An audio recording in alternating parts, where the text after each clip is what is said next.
Good afternoon. This is Jonathan Blaze from the National Weather Service in Raleigh. I wanted to thank everybody for joining us for this afternoon's webinar. Presenting today will be Keith Sherburne, who's a PhD candidate at North Carolina State University. Keith will be sharing some of the work he completed as a master's student along with some of his collaborators, Dr. Matthew Parker and Jason Davis, who are also at NC State. The topic today will be looking at high shear, low cape, severe weather, in particular a parameter called the SHERB, and how forecasters can use this parameter effectively where it's available, and how they can provide feedback on its utility during the upcoming cool season and during their operational forecasting needs.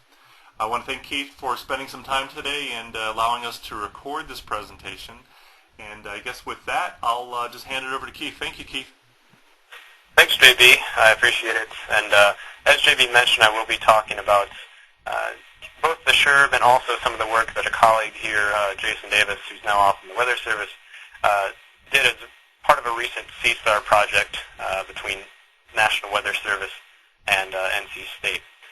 So before I get into things here, I'm going to give a brief shout out here for some SLS presentations for those of you that are attending the Severe Local Storms Conference in Madison first week in November.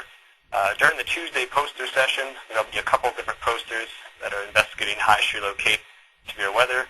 The first is by a colleague here at NC State, Jessica King. She's looking at some WARF simulations of high shear, low cape, severe weather events, and really trying to pinpoint some of the synoptic and mesoscale influences on those convective events. During that same session, I'll be looking at really the usage of composite parameters such as the SHERB and also significant tornado parameter, so on and so forth. Looking at basically composite environments for significant tornado events, significant wind events, and also null cases, so you can get an idea of the spatial skill of these different parameters. Then on Wednesday, I'll be giving a talk that's just a general review of high shear, low cape environments, so an overview of what we know right now and really what some of the missing pieces still are. Now getting into a general background of high shear, low cape, severe weather, I think high shear, low cape really came into the forefront probably in mid to late 2000s, and that was a result of several climatological studies, environmental studies, headed up by the SPC, one of those by Schneider et al. In 2006, called high shear, low cape environments, which they defined as mixed layer cape less than 1,000 joules per kilogram and 0 to 6 kilometer shear over 35 knots as the second key subclass of severe weather in the U.S. And this actually accounted for more significant tornadoes than higher cape counterparts. And subsequent studies were looking at the skill of SPC tornado watches in these environments, and they found that a lot of the high shear, low cape tornadoes actually occurred outside of tornado watches, and within the tornado watches themselves in high shear, low cape environments, they tended to have a lot of false alarm hours. So that showed considerable difficulty in forecasting, both in the national scale at the SPC and also local WFOs. And really, despite this acknowledged difficulty in forecasting, there really haven't been a lot of operational modeling studies, at least compared to the higher cape counterparts. So some of the typical features of high shear, low cape, severe convection, we're looking at diurnal and annual cycles here. You can see that during the cool season and overnights, that's where you tend to get quite a few of these events. You have some that linger into the summertime, but mainly you're looking at October through about April for the majority of these events annually. And although it's not shown here, these high shear, low cape environments make up a higher percentage of the total severe during that cool season as well. And likewise, you kind of see your events ramp up in the evening and persist through much of the overnight, so a little bit longer into the night than your typical climatology would suggest. Additionally, these events are strongly forced, typically associated with strong upper level and surface cyclones, along with an attendant cold front. And when you look at typical soundings from these environments, see deep moisture throughout the majority of the column, so low LCLs associated with that. And really any instability you have is focused in the low levels. The 0 to 3 kilometer cape has been noted in the past as one of the discriminatory parameters between severe events and non-severe events. You can also see in this GSO sounding from a study by Lane and Moore, a case study, very strong winds in the low levels, strong low-level jet of 60 knots here at about 850 millibars. When you look at radar imagery from these events, typical modes are QLCSs and mini supercells. And another important note is that convection tends to be spatially compact. So ecotops around 6 kilometers or so, mesocyclones when you have mini supercells about 3 kilometers in diameter on the average. Additionally, rotation is transient, which I'll be showing here shortly. And these events often occur with little to no lightning, which also leads to forecasting difficulty, especially at night. So this is looking at that same radar presentation I showed previously, except it includes the base velocity and also the azimuthal shear. And this was part of the work that Jason did during that previous C-STAR study. So what is shown here is what we call the broken S signature. And essentially what it is you get this S shape in reflectivity, which then breaks, as given by the name broken S. But where that break occurs, that's where you tend to get a tornado if one is going to occur.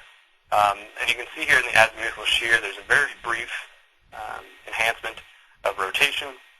And you don't really see much of an influence here on base velocity either. Very, very brief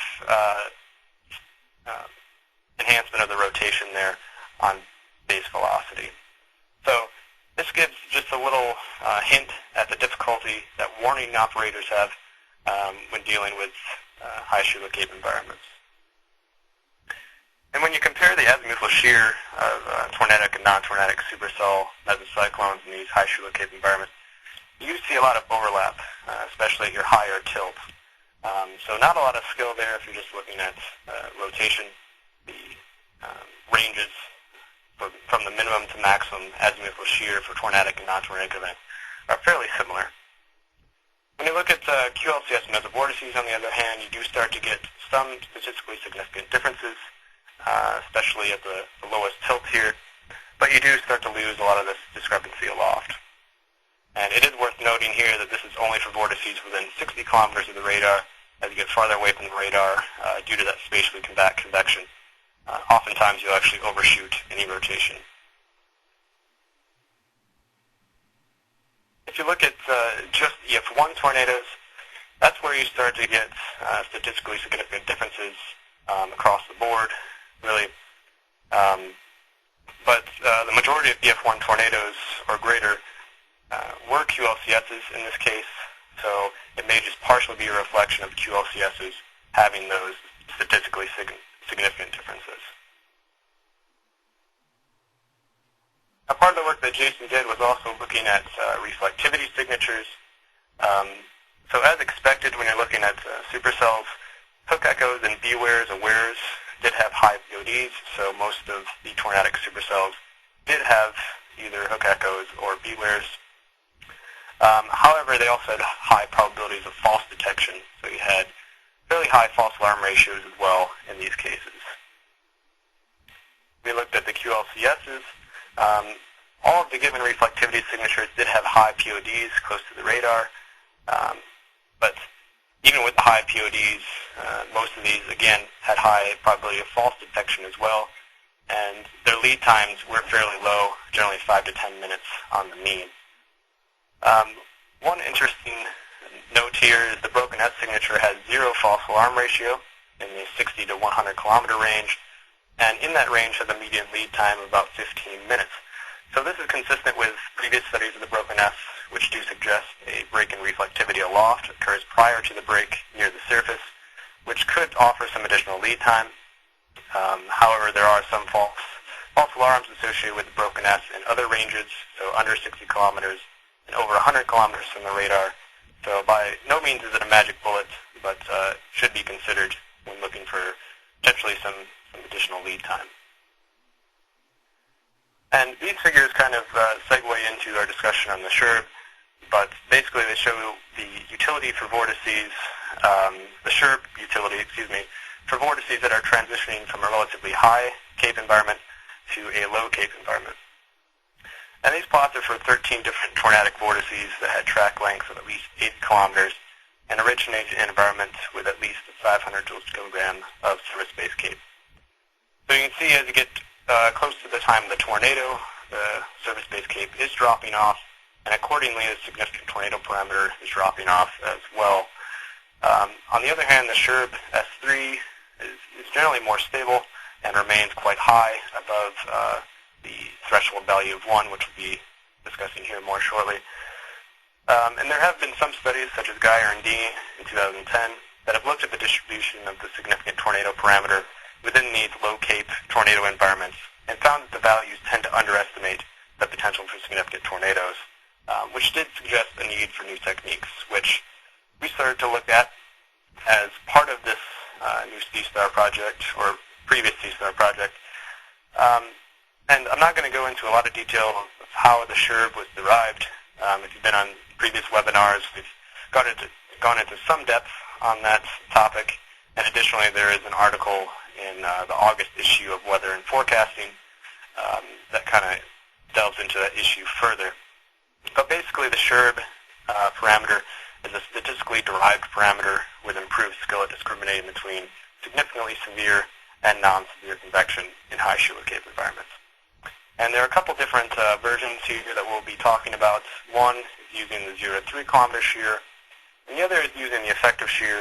And it would make sense that the effective shear would be skillful in these environments, going back to the original introduction of effective shear by Thompson et al. They were looking at effective shear in hopes of improving the performance in shallow convective cases, because they felt like fixed-layer parameters did not adequately provide a representative shear layer when you're dealing with low-top convection. However, one thing to consider when you're looking at effective shear and the SHERB in these low CAPE environments is that it may be poorly represented in environments with marginal instability because it is inherently dependent on CAPE. And when you look back at our development data set that we used to derive the SHERB, some of the significant reports therein were associated with data points that had 0 mu CAPE. So in that case, the 0 to 3 kilometer shear version may be more useful in high Shear CAPE cases, but there are still some caveats associated with that we'll discuss later. So looking at the skill of the SHERB and other composite parameters within high Shear CAPE environments across the country, you will see that the SHERB S3 and SHERB outperform existing composite parameters in the regions that included our C-STAR domain, which were the lower Mississippi Valley and South Atlantic. However, the SHERB S3 and/or the SHERB also outperformed other composite parameters in really the majority of the country when looking at high Shear CAPE environments. So these results did show that the lapse rate and shear product is pretty robust. And there is an observed regional variability here in the skill, and that's likely a result of high Shear CAPE events occurring in regions with dry, well-mixed boundary layers more often as you approach the plains and the Rockies. So these would be likely fundamentally different from the low LCL phenomenon that we're focusing on today. And if you look at the box and whisker plots, the nationwide data set for the SHERB S3 and the SHERB, so comparing the significant tornado events versus the null events, you can see pretty clear separation here at this designed optimal threshold of 1, with about 75% of the tornadoes above that threshold and about 75% of the nulls below that threshold. So the SHERB S3 is available currently in AWIPS 1 and for the volume browser and GFE. In AWIPS 2 it's available in GFE as well, and I think we're pretty close to getting it available in AWIPS 2. In terms of real-time plots, you can find some real-time plots, model plots that is, of the SHERB from a website here at NC State that Dr. Parker's been running. You can find them for the RAP, NAM, and GFS on that website. Oops, sorry about that.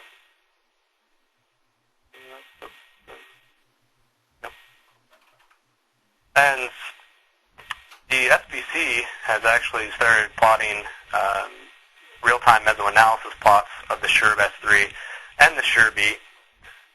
However, they're currently on a private page, non-public page, but you can find them for nationwide plots and also for regional plots. And they will be available on a one-stop shop website that Dr. Parker here has been setting up. I'll go into more detail shortly.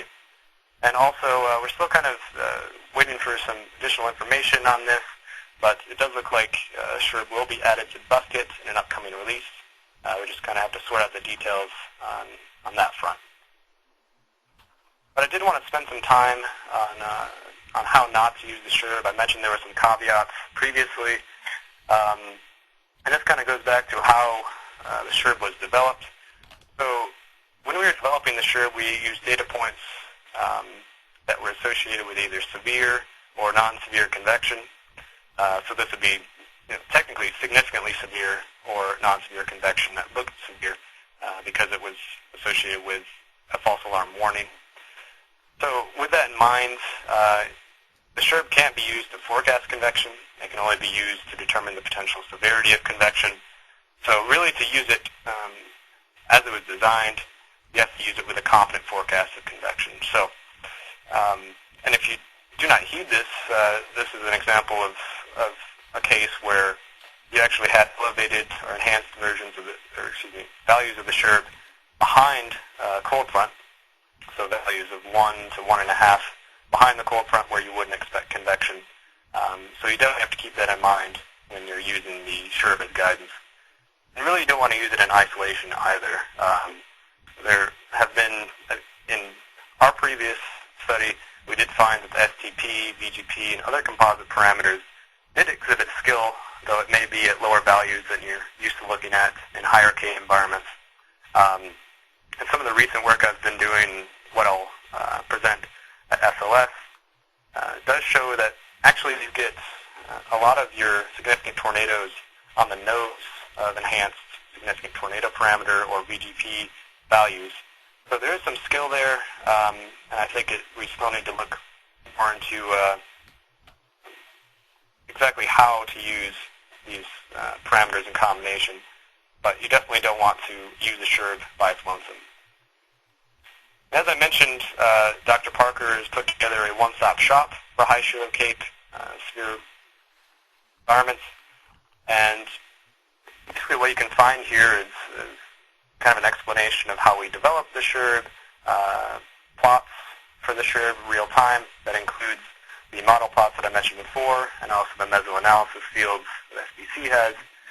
And additionally, there's a link to provide feedback on the SHERB for a given event. And I did want to spend a little bit of time on that.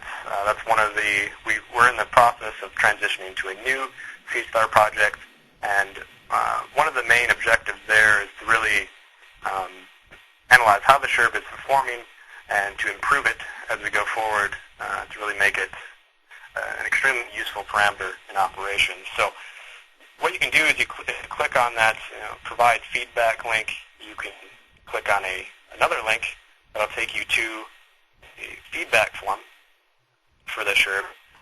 And basically it's just going to ask you your agency, so maybe Storm Prediction Center or WFO, generally the date of the event, where it occurred, what kind of severe reports you had, and also if you used the SHERB S3 or SHERB, how it helped you or how it didn't help you.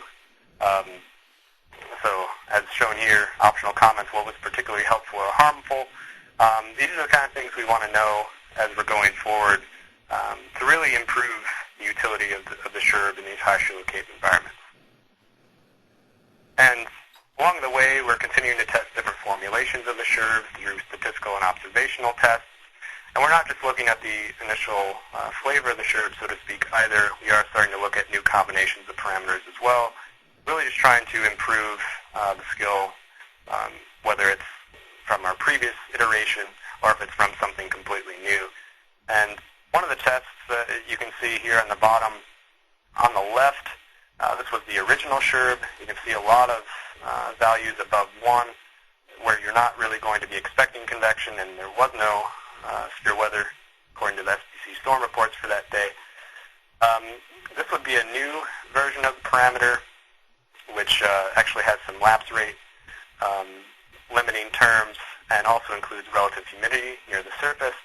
And basically what you can see is it really highlights the area where we did see those severe winds and tornadoes in the mid-Atlantic from Virginia down through North Carolina on that particular day. So we're continuing to work towards improving the SHERB, and any feedback you have would certainly be welcome as we go forward.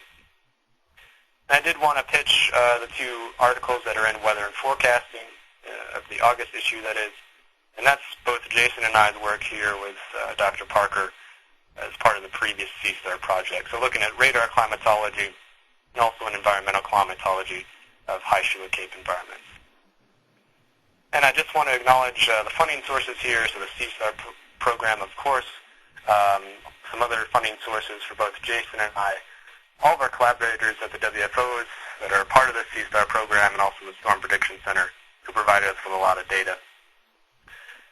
And these are just a few of the references that I mentioned as part of this talk, and I'll leave my contact information up here. I would also like to acknowledge especially Justin Lane and Jonathan Blaze, who have been really pivotal in making this previous CSTAR project a success, and will continue to do so, I'm sure, for this current iteration of CSTAR.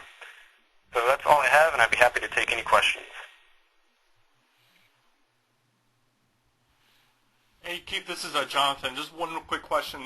You showed the SPC, the one-stop shopping page. Can you open that up on your desktop? Is that possible? Can you show maybe an example of what some of those graphics look like, different SHERB indices look like in the different regions and things like that? Sure. Let me pull it up for you.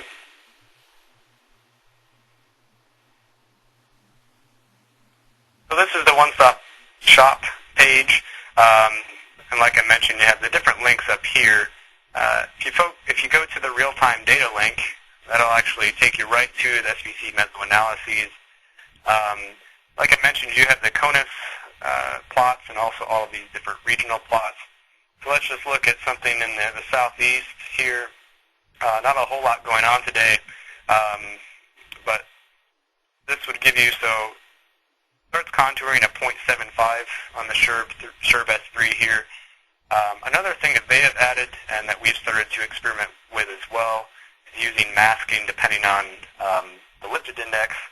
So if the lifted index is of a given value or higher, then you're going to start to mask that, because those would generally be regions that you wouldn't expect convection. And I think their masking starts with any positive value, but we've really been focusing on values of about +4 to +6, of which locations that you can kind of just ignore those SHERB values because you wouldn't be expecting convection. Okay, great. And one comment I'll just add is that we hope to have the AWIPS 2 coding to allow forecasters to view the SHERB S3 at least. We hope to have that available soon, and we'll announce that on our SIMSI blog and along with other resources when that comes online, and there'll be links, I'm sure, on the one-stop shop page. So hopefully that'll be out relatively soon, along with some instructions and guides for folks, and getting in AWIPS. AWIPS 2 is obviously a critical need, and so we're working on that as fast as we can. Recognizing that we're just re-recording this presentation, I just wanted to say thanks again, Keith, for participating and sharing some more of your time with us. And I guess if we have questions, we'll just contact you at the contact information you have on the screen. And thanks again for pitching in for us. All right, no problem. Thanks, JB.